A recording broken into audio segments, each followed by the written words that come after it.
सूर्य गणेश भगवान की, बोली सरस्वती मैया की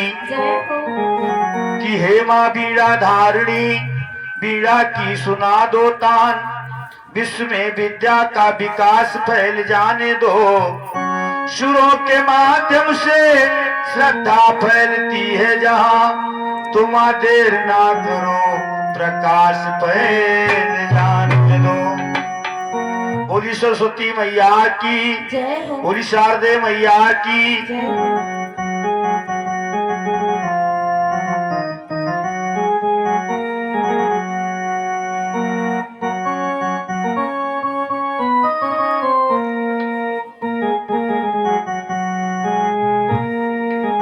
हे माँ तेरे चरणों की पग धूल जो मिल जाए,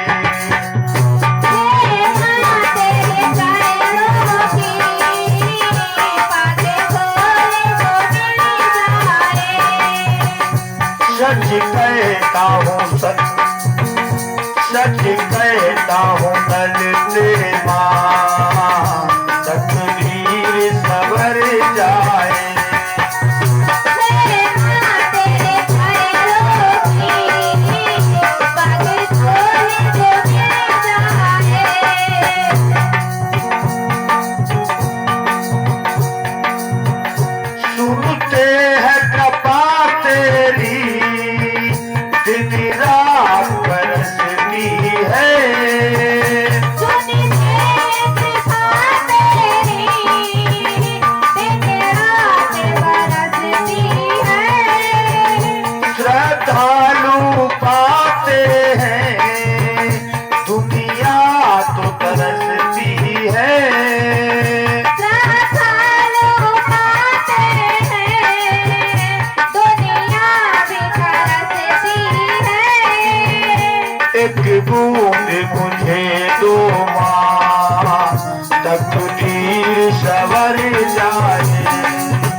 सरस्वती मैया की जय हो। आइए सभी लोग प्रभु की पावन कथा में प्रवेश करने से पहले 2 मिनट भगवान के नाम का कीर्तन करेंगे, फिर प्रभु की पावन कथा को सुनेंगे। श्री राम जय राम जय जय राम, भक्तों के अति प्यारे राम, नैया पार लगावे राम, सबकी आँख के तारे राम, अरे दशरथ राज दुलारे राम, बिगड़े काम बनावे राम, श्री राम जय राम जय जय राम, श्री राम जय राम जय जय राम,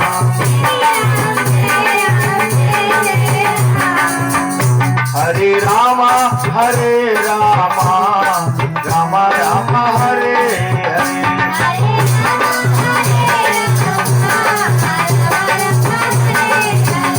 हरे, हरे कृष्णा कृष्णा कृष्णा हरे हरे,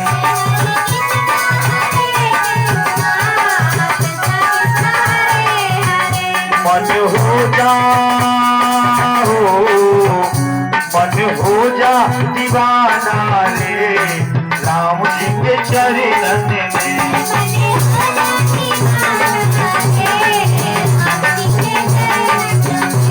तो कर ले ठिकाना रे गुरु जी के चरणन में,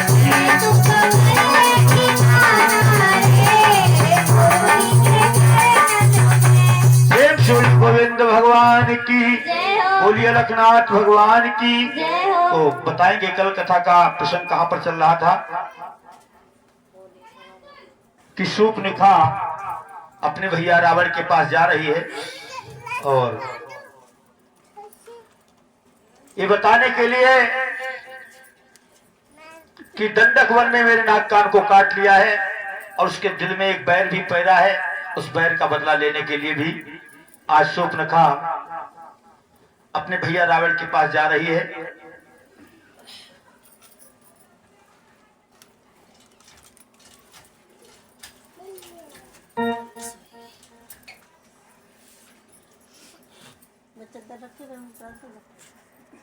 और हम 6 दिन से प्रभु की इस पावन कथा का श्रवण कर रहे हैं। भक्तों, ये कथा आप क्यों श्रवण कर रहे हैं? ये बात रोज बताई जा रही है हमारे आपके लिए कि हमें निज का ज्ञान होना चाहिए, मतलब आत्मज्ञान।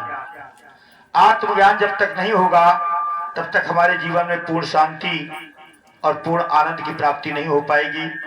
इसलिए रोजाना ये बात बताई जा रही है कि हम सबको जानते हैं, सबको मानते हैं, लेकिन खुद को ही नहीं जान पाए तो खुद को जानने के लिए हमें गुरु की तलाश करनी पड़ेगी।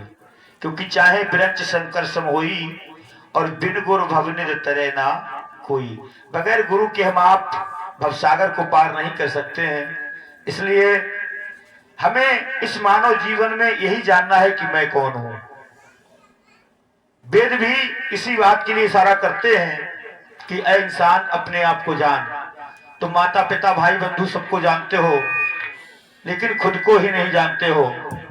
इसलिए खुद से जिसने मुलाकात कर ली समझो उसने जहां में बहुत बड़ी बात कर ली। इसलिए खुद को जानना बहुत जरूरी है। निज ज्ञान के बिना सब कुछ बेकार है। 3 लोक की संपदा हमारे सामने हो, उदय अस्त तक हमारा राज्य हो और हम खुद ही ना हो तो उसका क्या किया जाएगा?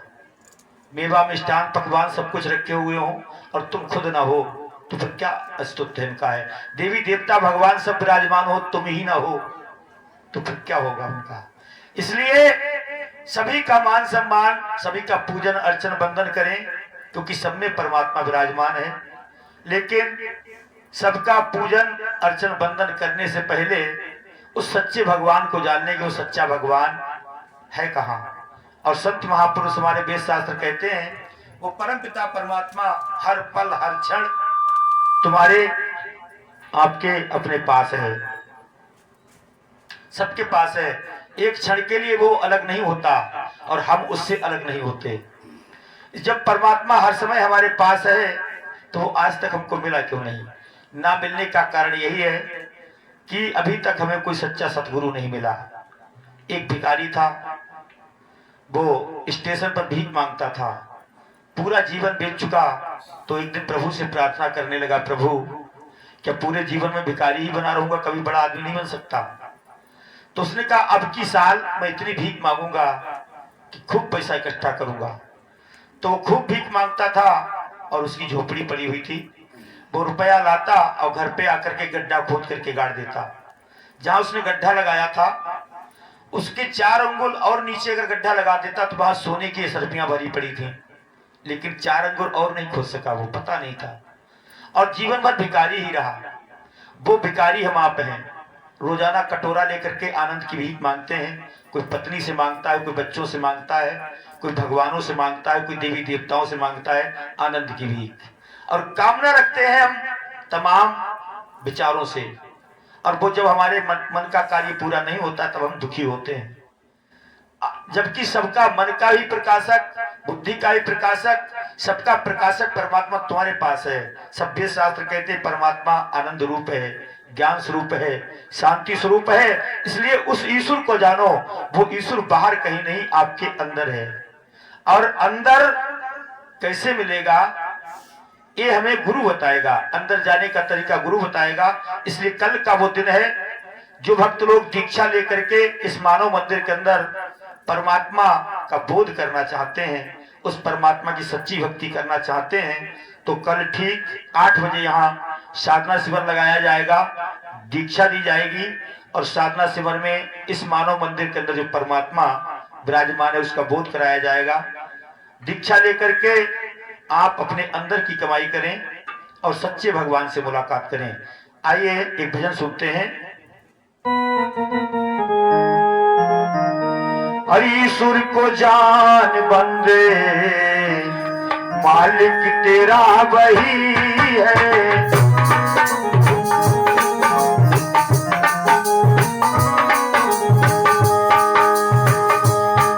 ईश्वर को जान बंदे मालिक तेरा वही है। कर ले तू याद दिल से, दिल से कर ले तू याद दिल से, मालिक तेरा वही है।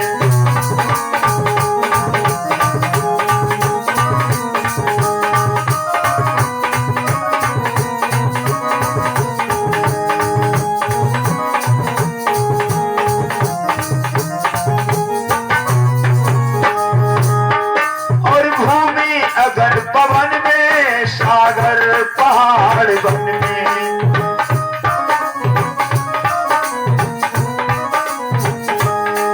और भूमि अगर पवन में, सागर पहाड़ वन में,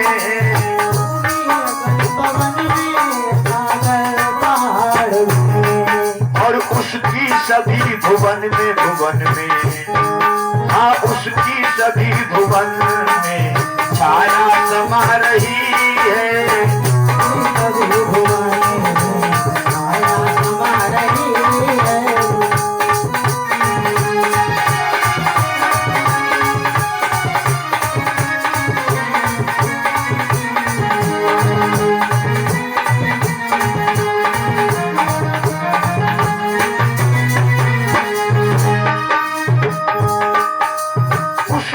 तुझे बनाया, चल के ले दिखाया,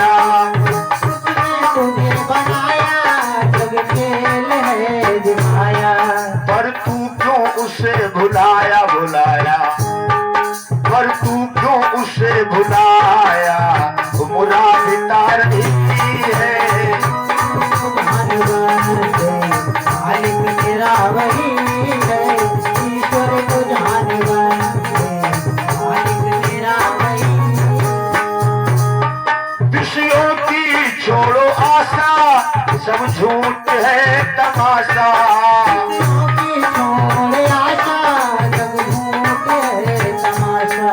दिन चार का दिलासा, दिन चार का दिलासा, माया फंसा रही है। मालिक तेरा वही है, ईश्वर को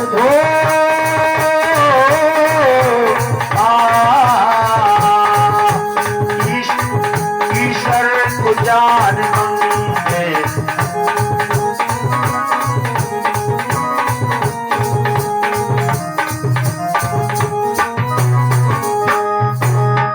दुनिया से मन हटा ले, प्रभु ध्यान में लगा ले।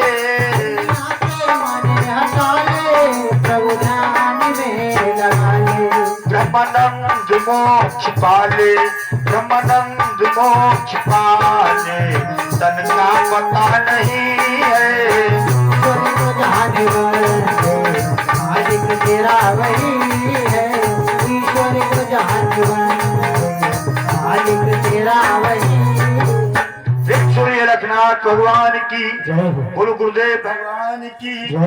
भक्तों, इसलिए मानव जीवन में अगर ये काम नहीं कर पाया तो फिर पछताना पड़ेगा, क्योंकि बड़े भाग मानस तन पावा, सुर दुर्लभ सदग्रंथन गावा। जिसने अपने आप को जान लिया, समझो उसने परम आनंद को प्राप्त कर लिया, मानव जीवन के लक्ष्य को प्राप्त कर लिया। आप सबको प्राप्त कर रहे हैं, भगवान को ही प्राप्त करने का प्रयास कर रहे हैं, लेकिन डंके की चोट पर यह बात कही जाती है और वेद शास्त्र कहते हैं, जब तक तुम अपने आप को प्राप्त नहीं कर पाओगे, अपने आप को बोध नहीं कर पाओगे, अपने आप को जान नहीं पाओगे, चाहे 1 नहीं करोड़ जन्म धर लेना, आप भगवान को प्राप्त नहीं कर पाओगे। ये पक्की बात है। मानो या ना मानो, ये मर्जी आपकी। हम सत्य सत्य तुम्हें बतलाते हैं, मानो न मानो तुम जानो। निज अनुभव तुम्हें सुनाते हैं, मानो न मानो तुम जानो। और एक विशेष बात ध्यान रखना, क्योंकि आज छठा दिन है और कल का ही दिन शेष है, और जो आपके जीवन के लिए बहुत विशेष है। क्या?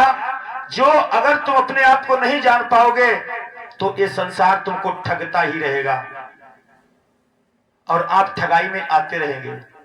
धर्म पंथ मजहब वाले आपको ठगते रहेंगे, तांत्रिक मांत्रिक वाले लोग आप पर नाना प्रकार के भूत प्रेत बता बता करके तुमको ठगते रहेंगे। नाना प्रकार के देवी देवता आपके कुल पूज्य देवता बन बन करके आपको ठगते रहेंगे। आपके पास पड़ोसी सगे संबंधी आपको ठगते रहेंगे और आप ठगाई में आ करके अनमोल जीवन जो 84 लाख जीवन बीत जाने के बाद तुमको मिला है, ये जीवन तुम्हारा बर्बाद हो जाएगा और आप फिर 84 लाख योनियों के गामी बन जाएंगे।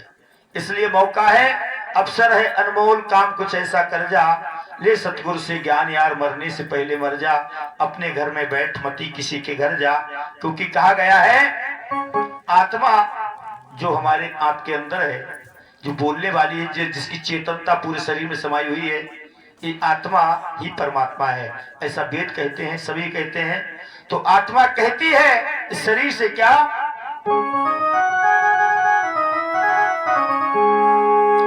कि तेरा साथ करते करते और मैंने आपा भुला दिया। दाता था मैं तेरा, तूने बंदा बना दिया।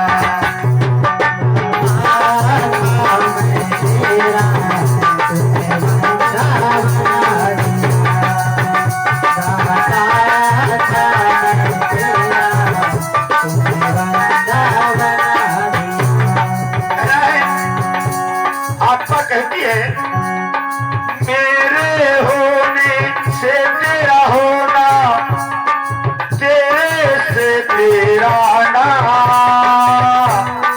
मेरे बिना कभी भी तेरा कोई काम चले ना हो, कोई काम चले ना हो,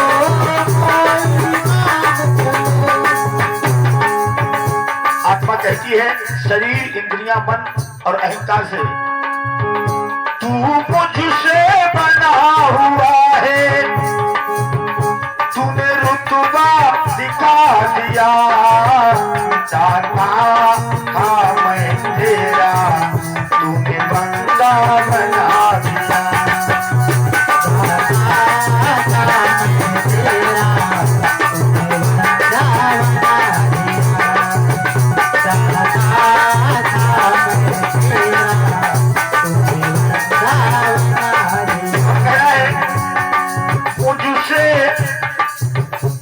और मुझसे ही तो बने हैं मजनू, मुझसे बनी है लैला, मुझसे बने हैं ज्ञानी ध्यानी, कोई गुरु कोई चेला। अगर ये आत्मा ना होती तो क्या ये घट आपका गुरु होता? ये आत्मा ही तो, आत्मा से ही, आत्मा के होने से ही तो गुरु पैदा हुआ है। आपके अंदर अगर आत्मा ना होती तो क्या चेला पैदा होता? तो कहती है आत्मा शरीर से, मुझसे बने हैं ज्ञानी ध्यानी, कोई गुरु कोई चेला, मुझसे ही तो बने हैं मजनू, मुझसे बनी है लैला हो, मुझसे बनी है लैला हो, मुझसे बनी है लैला। भूला था मैं खुद को जो तेरा बता दिया, दाता था मैं तेरा तूने बंदा बना दिया।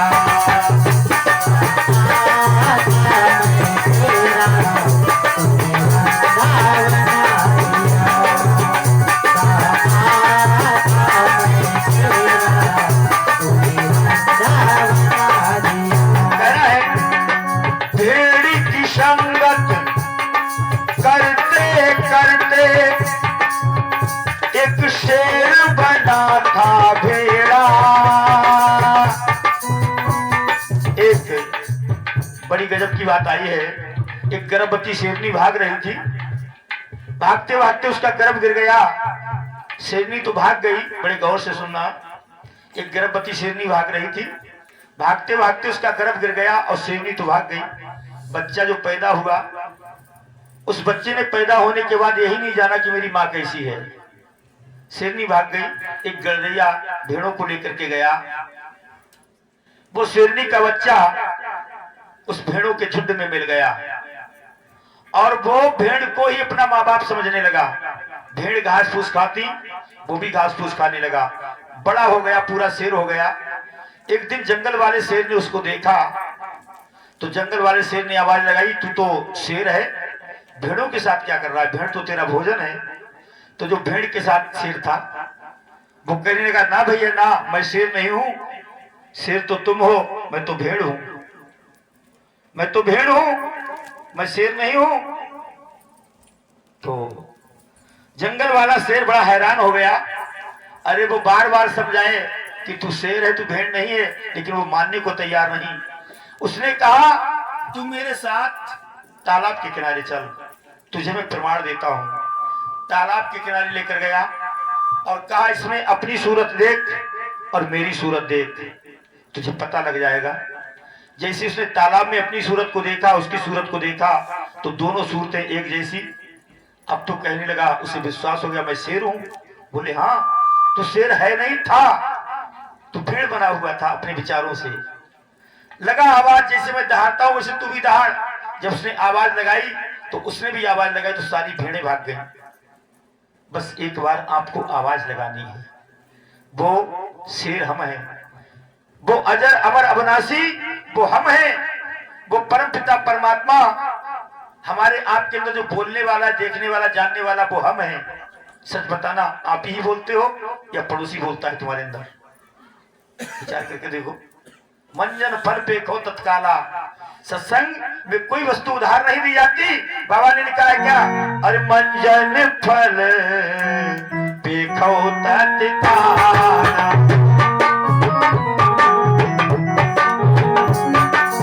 मंजन फल पे खो तत्काला, साथ होई सिखो कहू मरारा।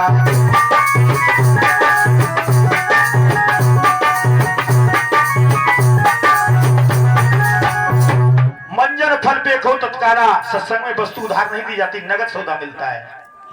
विचार करके देखो, अभी इसी वक्त आप ही बोलते हो या और कोई बोलता है?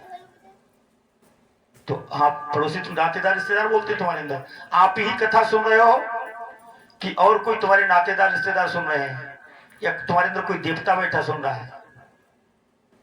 तो सुन तो तुम ही रहे हो, झूठ चाहे कितना ही बोल लो, तुम ही सुन रहे हो ना। अच्छा तुम ही देख रहे हो, तुम्हारी आंखें देख रही हैं। विचार करके देखो, थोड़ा विवेक जागृत करो, तब बात बनेगी। वरना पूरे जीवन कथा सुनते रहो, कुछ भी करते रहो, कुछ होने वाला नहीं है। आंखें देखती तो मुर्दे भी देखने लगते। देख तुम ही रहे हो, सुन तुम ही रहे हो, बोल तुम ही रहे हो। तुम्हारे होने से ही ये शरीर चेतन सा दिखाई दे रहा है। केवल तुम्हारे पर भ्रम ये पैदा हो गया है कि तुम पैदा हुए हो, और तुम पैदा नहीं हुए हो। पैदा तो शरीर हुआ था। जब शरीर नहीं था तब भी तुम थे। कहाँ थे? माता के पास। और जब माता के पास नहीं थे तब तुम कहाँ थे? तो तुम पिता के पास थे। और जब पिता के पास नहीं थे तो तुम कहाँ थे? तो तुम अन्न के रूप में थे। और जब तुम अन्न के रूप में भी नहीं थे तो तुम बीज के रूप में थे, कोहरा के रूप में, बीज के रूप में। और जब बीज भी नहीं थे तो तुम कोहरा के रूप में थे। जब तुम कोहरा के रूप में भी नहीं थे तो तुम तीन गुण थे, सत्व रज तम। और जब तुम तीन गुण भी नहीं थे तब तुम त्रिगुणातीत थे। और त्रिगुणातीत कौन है? अलखनाथ भगवान। कौन हुए तुम? इतने आवरण पड़े, पहले तुम्हारे पर तीन गुणों के आवरण पड़े, सत्व स्तंभ के एक चादर पड़ी, तब तुम अपने आप को तीन गुण समझने लगे, अपने आप को तीन गुण समझने लगे। और फिर जब आप कोहरा बने तो अपने आप को कोहरा समझने लगे। फिर आप बीज बने तो अपने आप को बीज समझने लगे। और फिर जब आप पिता अन्न के रूप में आए तो तुम अन्न समझने लगे। फिर जब तुम पिता के पास आए तो आप अपने आप को सत्य समझने लगे। और जब आप, नाम बताना, शिवम की माता जी 51 मुद्रा राम कथा में प्रभु की अमृत रूपी गंगा में अर्पण करते हैं। भगवान दया दृष्टि बसाते रहे। प्रेम सूली आनंद कंद भगवान की। विचार करें कितनी चादरें पड़ती गई। आज तुम्हारे ऊपर चादर पैदा होने मरने वाली पड़ गई, स्त्री पुरुष की पड़ गई, ब्राह्मण वैश्य शूद्र क्षत्रिय की पड़ गई। कितनी चादरें पड़ गई तुम्हारे ऊपर, तुम अपना निज रूप भूल गए। आज शरीर पैदा हुआ तो शरीर जिसने देखा वो कहते इस दिन से पैदा, तुमने अपने आप को पैदा होने वाला समझ लिया। अच्छा तुम पैदा हुए तो तुम्हें खबर होनी चाहिए, तुम्हें बताया गया। और जिनने बताया उन्होंने शरीर को देखा, तुम्हें नहीं देखा। जिन्होंने तुम्हें बताया कि तुम पैदा हुए तो उन्होंने तुम्हारे शरीर को बताया, तुम्हें देखा ही नहीं था। और संत महापुरुष कहते, वेद कहते तुम पैदा नहीं हुए थे, तुम पैदा होने से पहले भी थे। उसी स्वरूप को पहचानो। तो ये कथा इसीलिए सुनी जा रही है कि जब तुम अपने आप को पहचान जाओगे तो तुम शरीर अपने आप को नहीं मानोगे, अपने आप को मन बुद्धि